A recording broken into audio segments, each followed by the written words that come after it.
मैं Guddu Kumar times study centre online platform पर सभी छात्र एवं छात्राओं को मेरे तरफ और मेरे टीम की तरफ से आप सभी छात्र एवं छात्राओं का स्वागत है।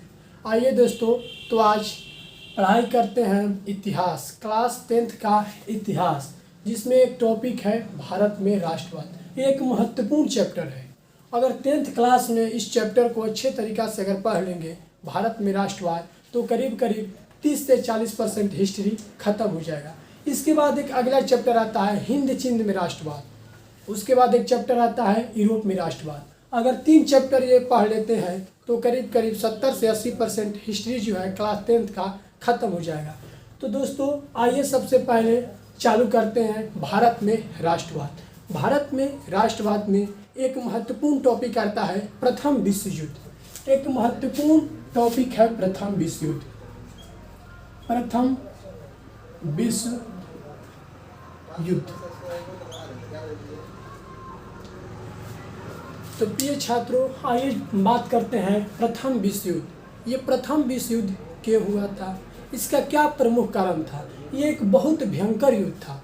ये जो युद्ध था प्रथम विश्व युद्ध, एक बहुत ही भयंकर युद्ध था। तो इसी के पहला हम बारे में पढ़ते हैं कि प्रथम विश्व युद्ध आखिर क्यों हुआ, इसमें कुल कितने देश भाग लिए थे, ये जो युद्ध था किस स्तर पर लड़ा गया था, इस युद्ध में कुल कितने देश भाग लिए थे, इस युद्ध में कुल कितने लोग घायल हुए थे, कुल कितना क्षति हुआ था। ये एक बहुत ही महत्वपूर्ण टॉपिक है। भारत में राष्ट्रवाद का जो प्रथम विश्व युद्ध है एक बहुत महत्वपूर्ण टॉपिक है।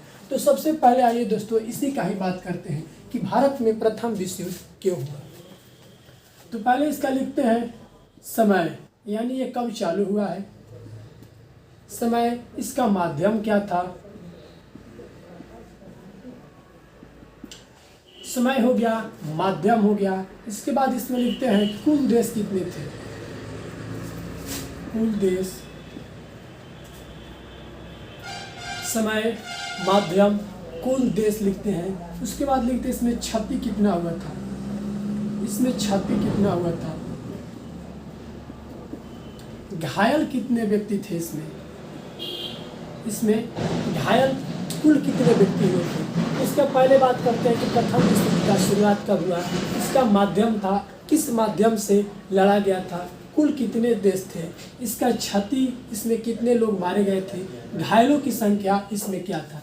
तो पहले ये स्टार्ट करते हैं कि ये प्रथम विश्व युद्ध की शुरुआत किस तिथि को हुआ था, यानी कि ये हुआ था 28 जुलाई 1914 ईस्वी को। 28 जुलाई 1914 ईस्वी को इस युद्ध का शुरुआत हुआ और 11 नवंबर 1918 तक इस युद्ध चला था। यानी कहने का अर्थ है कि प्रथम विश्व युद्ध की शुरुआत 28 जुलाई 1914 को हुआ और 11 नवंबर 1918 ईस्वी को इस युद्ध की समाप्ति हुआ था। अब बात आता है कि इसका माध्यम क्या था, यानी जो प्रथम विश्व युद्ध था ये किस माध्यम से लड़ा गया था। यानी इसका माध्यम था जल, थल और वायु। इसका 3 माध्यम था, पहला था जल, दूसरा था थल और तीसरा था वायु। इसके कहने का अर्थ है कि जल यानी कि समुद्र स्तर के द्वारा भी इस युद्ध को लड़ा गया था, यानी नाव के द्वारा, बोट के द्वारा भी इस युद्ध को लड़ा गया था। उसके बाद आता है थल, यानी कि जमीनी सतह पर भी इस युद्ध को लड़ा जा रहा था। जो हमारे सैनिक हैं या अर्ध सैनिक बल हैं ये सब स्थल के हैं, तो स्थल के द्वारा भी इस युद्ध को लड़ा जा रहा था। और तीसरा एक माध्यम है वायु, यानी कि आकाश मार्ग, जो हमारे हवाई जहाज है, जो एयरफोर्स है हमारे, उसके द्वारा भी इस युद्ध को लड़ा जा रहा था। इसलिए इसको बहुत ही आक्रमणकारी और भयंकर युद्ध कहा जाता है, क्योंकि पृथ्वी पर ऐसा कोई भी जगह नहीं था जहां पर इस युद्ध को नहीं लड़ा जा रहा था। यानी कि जल देखिए, जल के सतह पर भी युद्ध हो रहा था, थल के सतह पर भी युद्ध हो रहा था, और वायु जो आकाश मार्ग है उसके स्तर पर भी युद्ध लड़ा जा रहा था। उसके बाद तो समय हो गया, माध्यम हो गया। अब आते हैं कि कहाँ कहाँ इस युद्ध को लड़ा गया था, कुल कितने देश थे। इसमें कुल कितने देश थे, तो 37 देश थे। प्रथम विश्व युद्ध में कुल 37 देश भाग लिए थे। थोड़ा इसको याद रखना कठिन हो जाता है कि कैसे इसको याद रखें, कि प्रथम विश्व युद्ध में 37 देश भाग लिए थे, लेकिन इसको याद करने के लिए बहुत ही एक आसान तरीका है। प्रथम विश्व युद्ध की शुरुआत कब हुआ था? सभी लोग का पता हो गया है कि 28 जुलाई 1914 को प्रथम विश्व युद्ध की शुरुआत हुआ था। तो इस 4 में से अगर एक को घटाएंगे तो 3 आ गया, यहाँ पर 3 लिख दिए। और इस खत्म कब हुआ था? 11 नवंबर 1918 को। अगर 8 में से एक को घटाएंगे तो 7 आ गया। तो कुल कितने देश हो गए? 37 देश। तो याद रखने में आसान तरीका है तो दोस्तों, 4 में से एक घटाएं 3 आ गया, और 8 में से एक को घटाएं 7 आ गया। तो प्रथम विश्व युद्ध में कुल कितने देश भाग लिए थे? 37 देश भाग लिए थे। अब बात आता है कि इसमें क्षति कितना हुआ था, कितने लोग इसमें मारे गए थे। तो 1,70,00,000 इसमें व्यक्तियों का जान गया था। प्रथम विश्व युद्ध में 1,70,00,000 व्यक्तियों का जान गया था दोस्तों, जिसमें से 1,10,00,000 सैनिक मारे गए थे।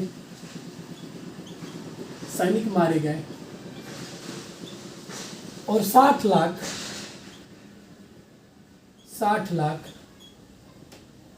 आम जनता की जान चली गई थी। हाँ दोस्तों, इसमें से 1,10,00,000 सैनिक मारे गए थे और 60 लाख आम जनता यानी कि निर्दोष व्यक्ति इसमें मारे गए थे। और इसमें घायल करीब करीब 2 करोड़ लोग घायल हुए थे इस युद्ध में। इस युद्ध में करीब करीब 2 करोड़ लोग घायल हुए थे। और ऐसा बोला जाता है कि प्रथम विश्व युद्ध में कुल 6 करोड़ लोग भाग लिए थे। इसका आंकड़ा है कि 6 करोड़ जो लोग थे इस प्रथम विश्व युद्ध में भाग लिए थे, जिसमें से 1,10,00,000 व्यक्ति मारे गए। इनमें से 1,10,00,000 जो सैनिक मारे गए थे और 60 लाख आम जनता की जान चली गई थी। उसके बाद घायलों की संख्या 2 करोड़ लोग घायल हो गए थे। तो समय हो गया, माध्यम हो गया, कुल देश हो गया, क्षति हो गया और घायल हो गया। अब आता है कि जगह, किस किस जगह पर यह युद्ध को लड़ा जा रहा था, यानी कि कौन कौन से देश में, किस किस महादेश में इस युद्ध को लड़ा जा रहा था। तो हमारे देश में जो 7 महादेश है उसमें से 3 महादेश में इस युद्ध को लड़ा गया था। पहला था एशिया महादेश, दूसरा यूरोप महादेश और तीसरा अफ्रीका महादेश। इन 3 महादेश में प्रथम विश्व युद्ध हो रहा था। पहला एशिया था, दूसरा यूरोप था और तीसरा अफ्रीका, यानी कि ये तीनों महादेश में प्रथम विश्व युद्ध हो रहा था। अब बात आता है, ये तो प्रथम विश्व युद्ध का भूमिका हो गया। अब प्रमुख बात आता है कि प्रथम विश्व युद्ध का शुरुआत कैसे हुआ। तो आइए दोस्तों बात करते हैं शुरुआत पर कि प्रथम विश्व युद्ध की शुरुआत कैसे हुआ, कब हुआ और क्यों हुआ। ये शुरुआत और प्रथम विश्व युद्ध की अब बताते हैं कि शुरुआत कैसे हुआ था। इसकी शुरुआत होने में 2 प्रमुख देश था। एक देश था सर्बिया, मित्रों सर्बिया, और एक दूसरा देश था ऑस्ट्रिया।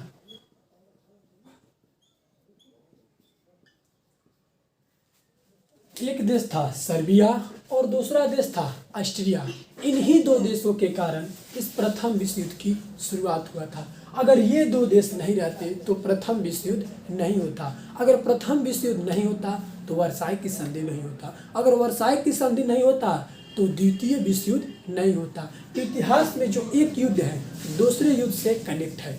तो प्रथम विश्व युद्ध हुआ तब जाकर वर्साई की संधि हुआ, और वर्साई की संधि हुआ तो द्वितीय विश्व युद्ध। अगर प्रथम में ही सर्बिया और ऑस्ट्रिया आपस में अगर समझौता कर लेते तो ये प्रथम विश्व युद्ध की शुरुआत नहीं होती। तो आइए पहले चलते हैं कि प्रथम विश्व युद्ध का शुरुआत कैसे हुआ, क्यों हुआ, कब हुआ।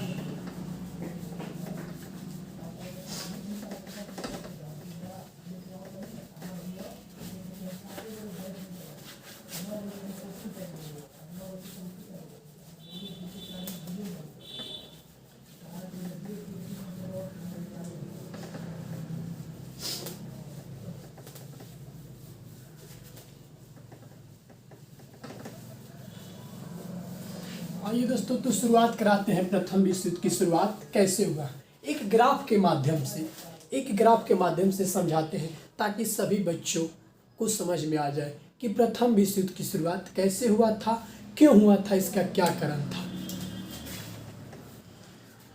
लिखते हैं इसकी शुरुआत।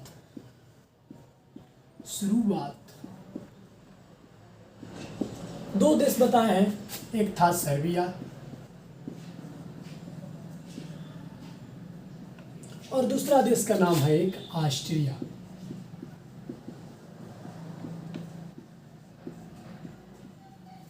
पहला देश था एक सर्बिया और दूसरा देश था ऑस्ट्रिया। इन्हीं दो देशों के कारण प्रथम विश्व युद्ध की शुरुआत हुआ था। आइए, तो सर्बिया के एक शासक थे जिनका नाम था गैब्रिले प्रिंसेप।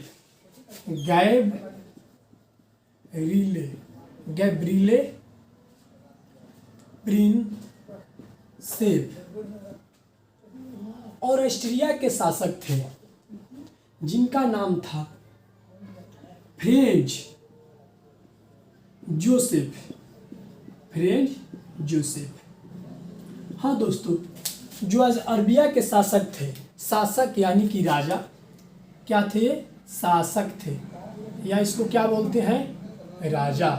और ऑस्ट्रिया के क्या थे, फ्रेंज जोसेफ, ये क्या थे, शासक या राजा, शासक या इसको क्या बोलेंगे, राजा। तो सर्बिया का राजा का नाम पूछेगा तो गैब्रिले प्रिंसेप बोलेंगे, और ऑस्ट्रिया के शासक या राजा का नाम पूछेगा तो क्या बोलेंगे, फ्रेंज जोसेफ थे। अब देखिए, सर्बिया के एक विद्यार्थी थे, इनका क्या थे, सर्बिया के क्या थे, विद्यार्थी थे। सर्बिया के क्या थे, विद्यार्थी थे। और ये फ्रेंज जोसेफ थे, इनका एक उत्तराधिकारी थे। ये जो ऑस्ट्रिया के राजा थे फ्रेंज जोसेफ, तो इनका एक उत्तराधिकारी थे। इनका क्या थे, उत्तराधिकारी थे। इनका एक उत्तराधिकारी थे जिनका नाम था आर.डी.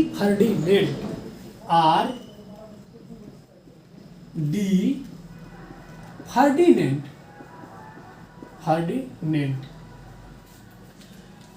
ऑस्ट्रिया के शासक का नाम था फ्रेंज जोसेफ और इनका उत्तराधिकारी थे फर्डिनेंड। उत्तराधिकारी का कहने का अर्थ हुआ कि इनका ये क्या थे, राजकुमार थे। फ्रेंज जोसेफ के क्या थे, राजकुमार थे। ये जो आर.डी. फर्डिनेंड थे, ये क्या थे, राजकुमार थे। किसका राजकुमार थे, तो फ्रेंज जोसेफ का या ऑस्ट्रिया का राजकुमार, दोनों में से कोई बोल सकते हैं। या ऑस्ट्रिया का राजकुमार बोलेंगे या फ्रेंज जोसेफ का राजकुमार बोलेंगे, क्योंकि पहले क्या था, राजतंत्र था। तो राजतंत्र में क्या होता था, राजा का बेटा ही राजा बनेगा, तो राजा के बेटा को राजकुमार में बोलेंगे। तो आर.डी. फर्डिनेंड जो थे वो क्या थे, राजकुमार थे। और अब देखिए, ये सर्बिया के क्या थे, शासक थे, जिनका नाम था गैब्रिले प्रिंसेप, और इनका एक क्या थे, ये विद्यार्थी थे। ये जो विद्यार्थी थे, ये राजकुमार की हत्या कर देते हैं।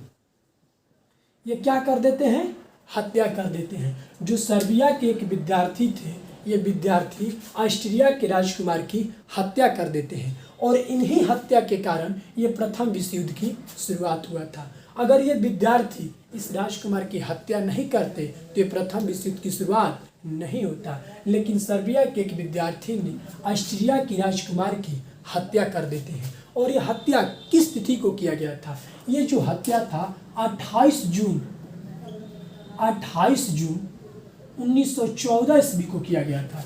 ये जो हत्या था 28 जून 1914 ईस्वी को सर्बिया के एक विद्यार्थी द्वारा कर दिया गया था। और यह हत्या किया गया था दोस्तों बोस्निया।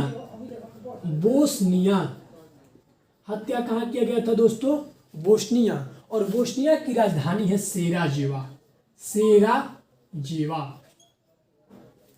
देखो दोस्तों, जो सर्बिया के एक विद्यार्थी थे, इन्होंने ऑस्ट्रिया की राजकुमार की हत्या कर देते हैं, और ये हत्या होता है 28 जून 1914 ईस्वी को। और कहाँ हत्या होता है, तो बोस्निया की राजधानी सेराजेवा में ये जो विद्यार्थी थे ऑस्ट्रिया की राजकुमार की हत्या कर देते हैं, यानी कि कत्ल कर देते हैं। जब इनका हत्या हो जाता है तो ऑस्ट्रिया के जो शासक थे फ्रेंच जोसेफ और यहाँ के जितने भी रहने वाले व्यक्ति थे, वो सभी लोग इस सर्बिया के प्रशासक यानी कि शासक या राजा पर गुस्सा जाते हैं और बोलते हैं कि आपके एक विद्यार्थी ने हमारे राजकुमार की हत्या कर दी है, इसके बदले में तुम अपने विद्यार्थी को इसके लिए कड़ी से कड़ी सजा दो या इसको अपने देश से बाहर निकाल दो, क्योंकि तुम्हारे एक विद्यार्थी ने हमारे राजकुमार की हत्या कर दी है।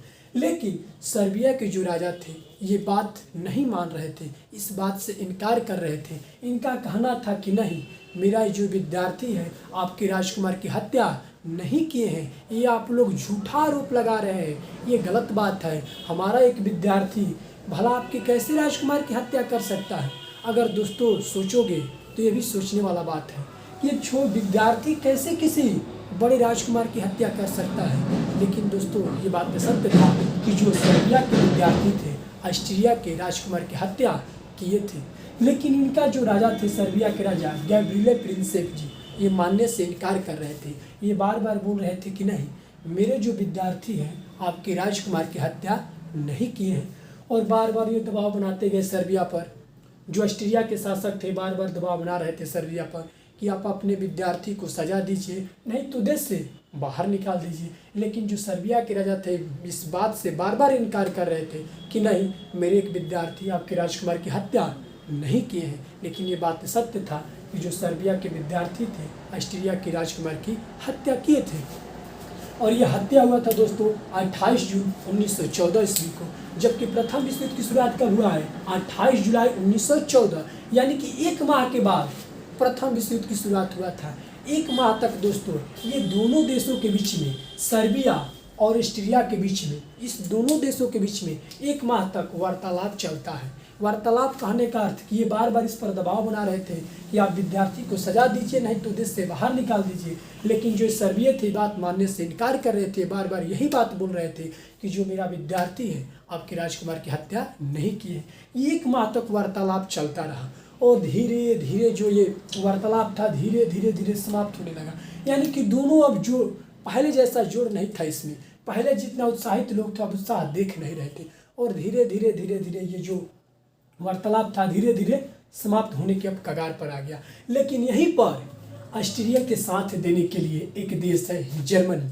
आप लोग जर्मनी का नाम सुने होंगे, जर्मनी। और यहीं पर ऑस्ट्रिया के साथ देने के लिए एक देश चला आता है जर्मनी।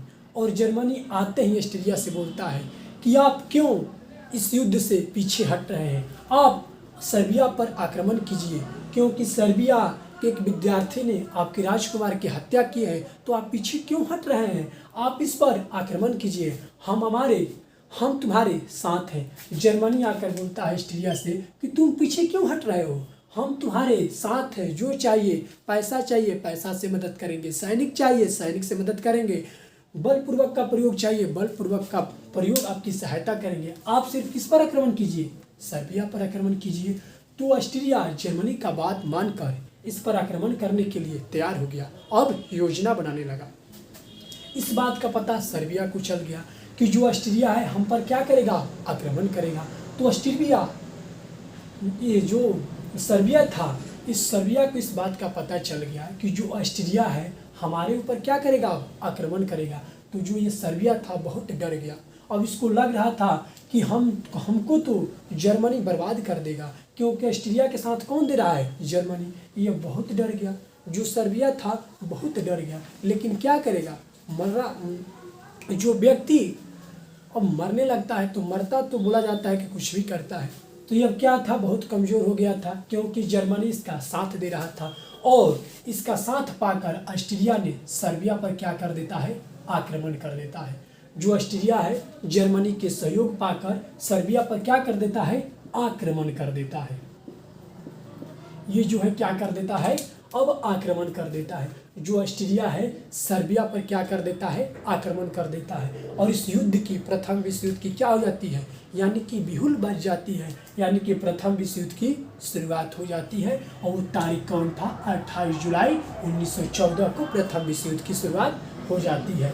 जो ऑस्ट्रिया था जर्मनी का सहयोग पाकर सर्बिया पर आक्रमण कर देता है। किस तिथि को? वो 28 जुलाई 1914 को। और प्रथम विश्व युद्ध की यहाँ से क्या हो जाती है? शुरुआत हो जाती है। अब दोस्तों इसके बाद आगे बात करते हैं, इसको मिटा देते हैं।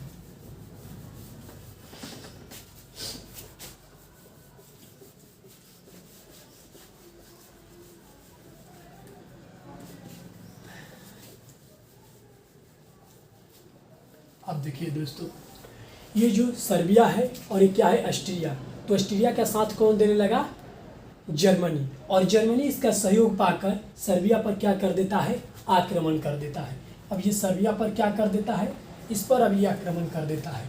ये जर्मनी का सहयोग पाकर जो ऑस्ट्रिया है वो सर्बिया पर क्या कर देता है? आक्रमण कर देता है। और आक्रमण किस तिथि को किया था? 28 जुलाई 1914। और इस दिन प्रथम विश्व युद्ध की क्या हो जाती है? शुरुआत हो जाती है। मात्र 3 दिन तक अभी युद्ध हुआ था। मात्र 3 दिन तक अभी युद्ध चला था। जो ऑस्ट्रिया था अभी सर्बिया पर मात्र 3 दिन तक युद्ध किया था, यानी कि 28, 29 और 30। 28 को छोड़ देते हैं, 29, 30 और 31, 3 दिन मात्र अभी तक युद्ध चला था। तब सर्बिया का साथ देने के लिए एक देश है दोस्तों, रूस। एक देश कौन सा है दोस्तों? रूस। सर्बिया के साथ देने के लिए एक देश आ जाता है, रूस। ये जो रूस देश है सर्बिया का साथ देने के लिए आता है और आते ही यहाँ पर बॉर्डर लाइन खींचता है, यहाँ पर सीमा निर्धारण करता है। ऐसे सीमा का निर्धारण करता है और बोलता है ऑस्ट्रिया से कि अगर तुम्हारा एक भी सैनिक इस सीमा रेखा को, ये जो सीमा रेखा लौक रहा है, बोलता है कि अगर तुम्हारा एक भी सैनिक इस सीमा रेखा को अगर पार करेगा तो ये समझेगा कि जो युद्ध है वो सर्बिया से नहीं हो रहा है, ये रूस से हो रहा है।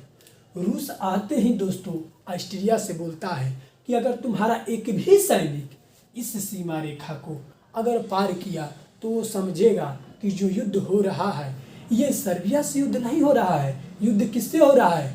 रूस से हो रहा है। तो इस बात का पता जर्मनी को चल जाता है। जर्मनी को इस बात का पता चल जाता है कि जो रूस है वो आकर ये बोल रहा है कि अगर सर्बिया का कोई भी सैनिक, अगर सर्बिया के सीमा रेखा के कोई भी सैनिक ऑस्ट्रिया का पार करेगा तो ये समझेगा कि जो युद्ध हो रहा है ये किससे हो रहा है? रूस से हो रहा है। तो जर्मनी तैयार हो जाता है और जर्मनी अब बोलता है ऑस्ट्रिया से कि तुम अब साइड हो जाओ, ये युद्ध है जो अब हम लड़ेंगे, तुम्हारा इस युद्ध में अब कोई काम नहीं है। तो ऑस्ट्रिया अब साइड हो जाता है और जर्मनी इसको बात को स्वीकार कर लेता है और जर्मनी इस पर आक्रमण कर देता है। अब देखो दोस्तों, प्रथम विश्व युद्ध में 2 देश लड़ाई में था, सर्बिया और ऑस्ट्रिया। यहाँ पर दोनों देश अब साइड हो जाता है। अब इस युद्ध की शुरुआत रूस और जर्मनी से हो जाती है। अब जो जर्मनी था ये रूस पर 1 अगस्त को आक्रमण कर देता है। 1 अगस्त 1914 को जर्मनी अब रूस पर आक्रमण कर देता है। अब सर्बिया को यहाँ पर छोड़ दिया गया है। सर्बिया और ऑस्ट्रिया दोनों अब साइड हो जाता है और ये दोनों का झगड़ा, इसका झगड़ा ये ले लेता है और इसका झगड़ा ये ले लेता है। माने कहा जाता है कि दूसरे का झगड़ा बरियारी छीन लेना और उससे युद्ध करने लगा। यहाँ पर यही हुआ था। तो जो ऑस्ट्रिया का झगड़ा था जर्मनी छीन लिया और सर्बिया का जो झगड़ा था रूस छीन लिया। और ये आकर बोल दिया कि अगर सर्बिया के सीमा रेखा के कोई भी सैनिक अगर ऑस्ट्रिया के पार करेगा तो ये समझेगा कि जो युद्ध हो रहा है ये सर्बिया से नहीं रूस से हो रहा है। तो इस बात को जर्मनी स्वीकार कर लेता है और क्या कर देता है? रूस पर आक्रमण कर देता है। 1 अगस्त को जर्मनी रूस पर आक्रमण कर दिया। जब रूस पर आक्रमण कर दिया तो रूस का एक मित्र था जिसका नाम था फ्रांस। इसका एक दोस्त था या मित्र कहो, रूस का एक फ्रांस दोस्त था। रूस का ये फ्रांस दोस्त था, जबकि फ्रांस जर्मनी का पड़ोसी था। जो ये फ्रांस था रूस का दोस्त था, जबकि जर्मनी का क्या था? ये जर्मनी का ये पड़ोसी था। तो जो रूस है वो फ्रांस से बोलता है कि मेरे दोस्त तुम जाओ जर्मनी से बोलो कि युद्ध से कोई फायदा नहीं है, आपस में हम लोग समझौता कर लें, युद्ध करने से आज तक कोई हल नहीं निकला है।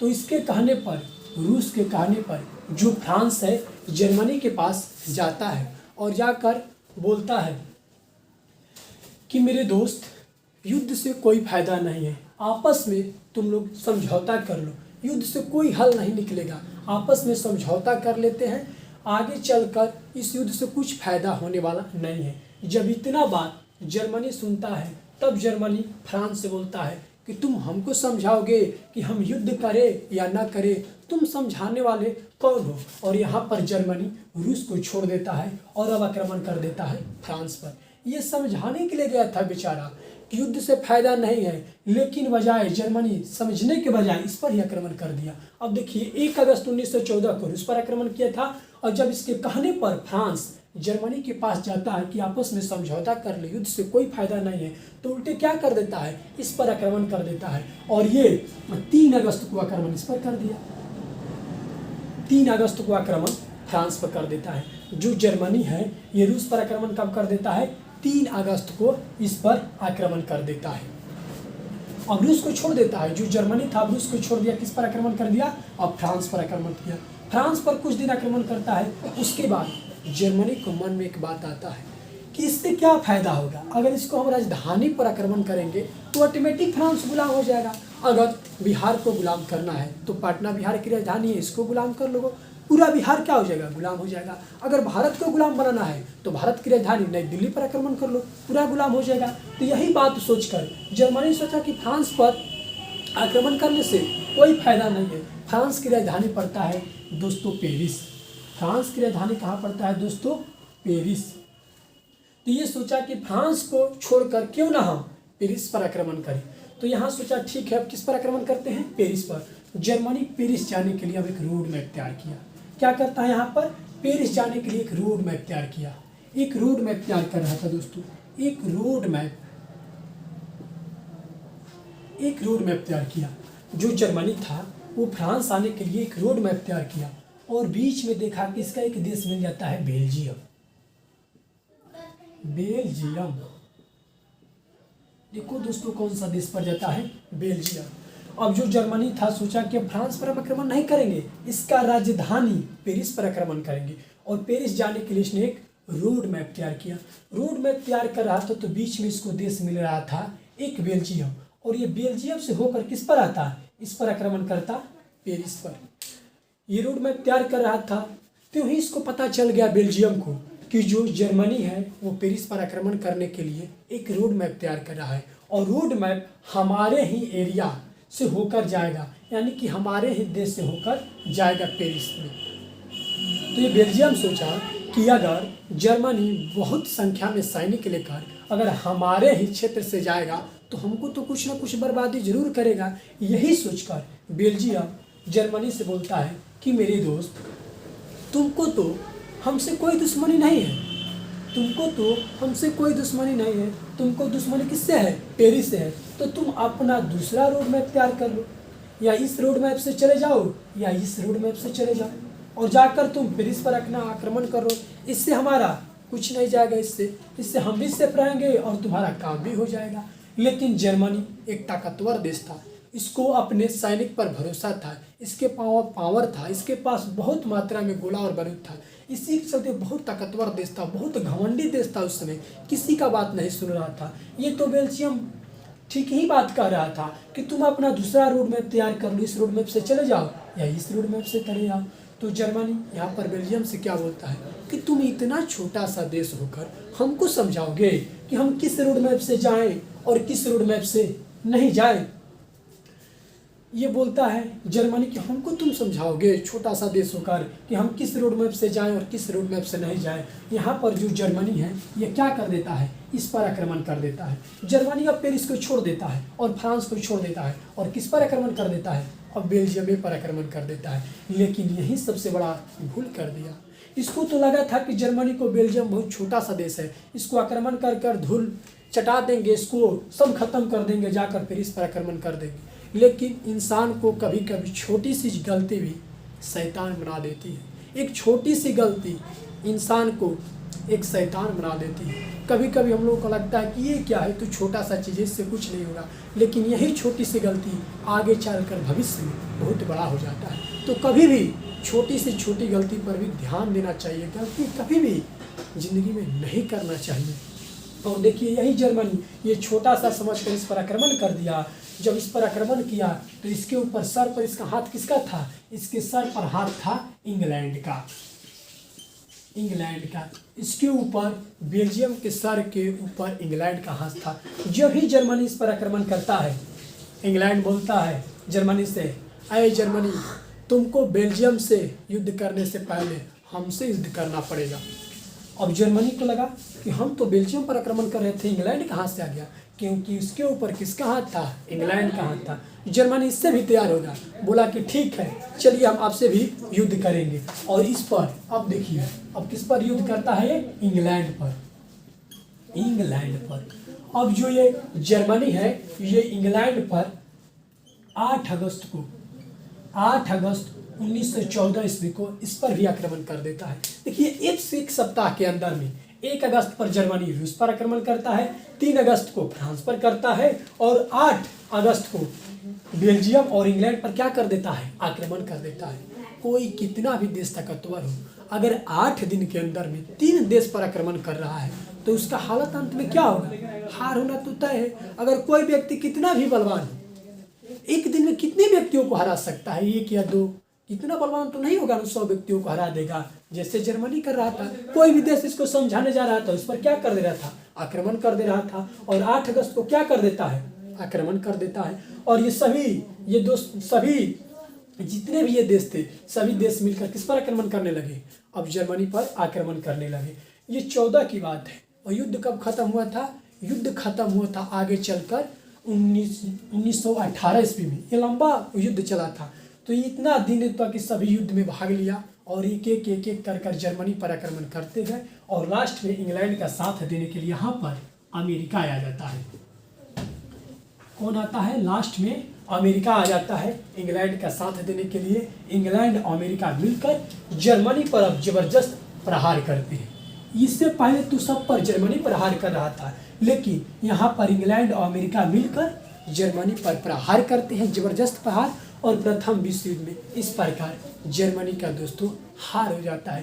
पूरी तरह से जर्मनी का प्रथम विश्व युद्ध में हार हो जाता है। जर्मनी लास्ट में घुटने टेकने के लिए मजबूर हो जाता है। इससे पहले उत्पात मचा रहा था, लेकिन लास्ट में दोस्तों ये हाथ जोड़ लेता है, घुटने टेक देता है कि अब बस की बात नहीं है। और लास्ट में जर्मनी के प्रथम विश्व युद्ध में हार हो जाती है। अब दोस्तों आगे जानते हैं कि इसमें मित्र राष्ट्र कौन था और धुरी राष्ट्र कौन था। यानी मित्र राष्ट्र जो ये साइड का देश था, जैसे सर्बिया, रूस, फ्रांस, इंग्लैंड, अमेरिका, ये सभी जो राष्ट्र थे क्या थे? मित्र राष्ट्र थे। और धुरी राष्ट्र जो इसके साइड थे, ऑस्ट्रिया, जर्मनी और इटली। इटली भी आया है लास्ट में दोस्तों, इटली भी आया है। लास्ट में कौन सा देश आया है? इटली भी। तो ये क्या था? ये सब धुरी राष्ट्र थे और ये क्या थे? सब मित्र राष्ट्र थे। इसको अब मिटाकर यहाँ पर लिख देते हैं दोस्तों कि मित्र राष्ट्र कौन था और धुरी राष्ट्र कौन था। तो ये समझ में आ गया प्रथम विश्व युद्ध क्यों हुआ था दोस्तों। चलो इसको मिटाते हैं अब।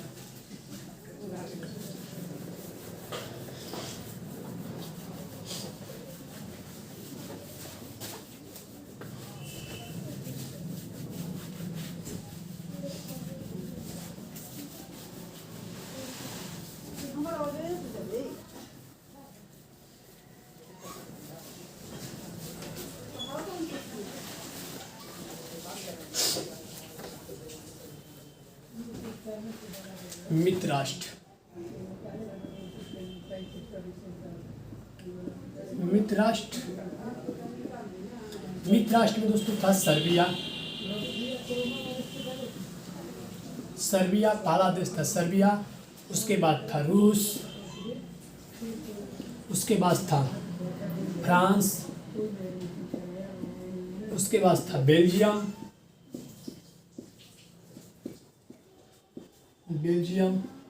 उसके बाद था इंग्लैंड,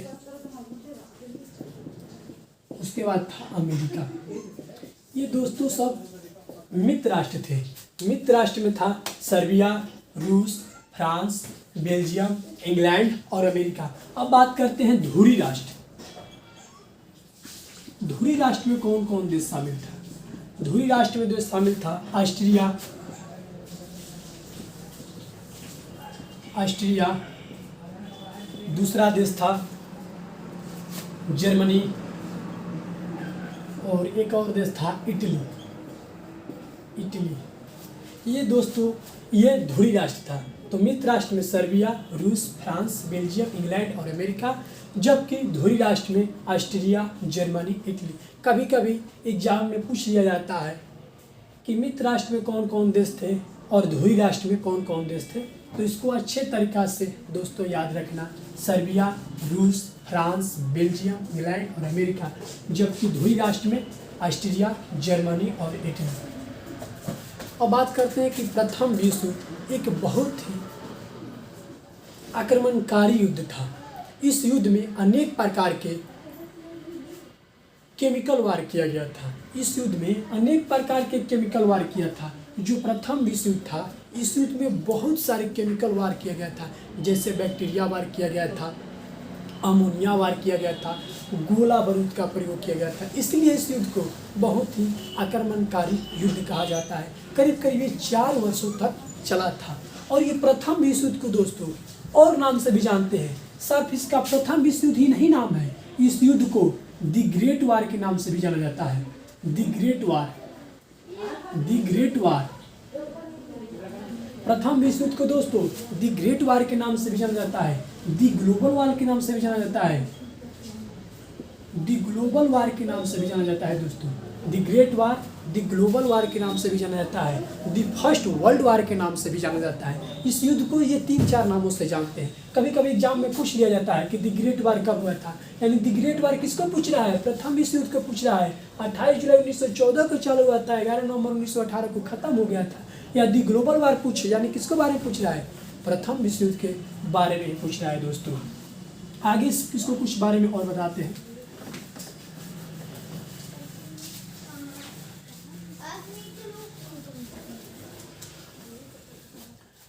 प्रथम विश्व युद्ध जब हुआ था तो उस समय अनेक महान हमारे लेखक थे, क्रांतिकारी लोग भी थे, लेकिन कोई ये नहीं बता पाया कि इस युद्ध का विराम कैसे होगा। ये बोला जा रहा था कि युद्ध ही एकमात्र सहारा है। इस युद्ध को बोला गया था कि मात्र युद्ध ही एकमात्र रास्ता था। आगे बोला गया कि युद्ध ही एक मात्र रास्ता था। क्या ये बात गलत है कि सही है? इस युद्ध को बोला गया था कि युद्ध ही एकमात्र रास्ता था।